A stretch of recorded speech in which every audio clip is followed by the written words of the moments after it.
যেমনটা বলছিলেন যে কারফিউ শিথিলের পর থেকে কিন্তু ময়মনসিংহের জনজীবন অনেকটাই স্বাভাবিক হয়েছে। আমি যদি একটু দেখাতে চাই যে এই যে ময়মনসিংহের বিভিন্ন সড়কগুলিতে কিন্তু প্রচুর যানবাহন চলাচল করছে। মানুষজন তাদের কাজকর্ম সেরে নেওয়ার জন্য তারা বের হচ্ছেন। দোকানপাট, ব্যবসা প্রতিষ্ঠান গুলো খোলা রয়েছে এবং সড়কগুলোতে কিন্তু ব্যাপক যানবাহন চলাচল করছে। তো আপনারা দেখতে পাচ্ছেন যে ময়মনসিংহ নগরীর যে প্রধান যে সড়ক, সেই সড়কগুলিতে কিন্তু ব্যাপক যানবাহনের উপস্থিতি লক্ষ্য করা গেছে এবং সাধারণ মানুষজন কিন্তু তাদের প্রয়োজন মেটানোর জন্য কিন্তু তারা ঘর থেকে বের হয়েছেন এবং তাদের কাজ কর্ম শেষ করে নিচ্ছেন।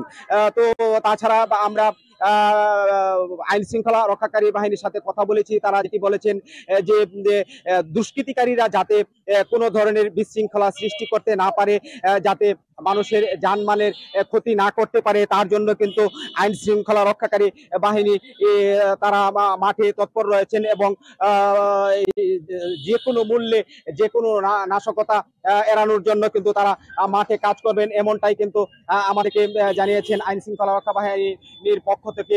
তো দর্শক, আমি আছি এখন ময়মনসিংহের নতুন বাজার এলাকায়। সেই নতুন বাজার এলাকায় আপনারা দেখতে পাচ্ছেন যে ব্যাপক যানবাহন চলাচল করছে এবং জীবনযাত্রার মান কিন্তু অনেকটাই স্বাভাবিক রয়েছে। তবে আজ কিন্তু ময়মনসিংহের যে কারফিউ, সেই কারফিউ কিন্তু সকাল 7টা থেকে সন্ধ্যা 7টা পর্যন্ত শিথিল করা হয়েছে জেলা প্রশাসনের পক্ষ থেকে।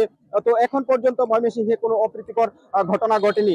তো এই ছিল আমার কাছে কারফিউ শিথিলের সর্বশেষ।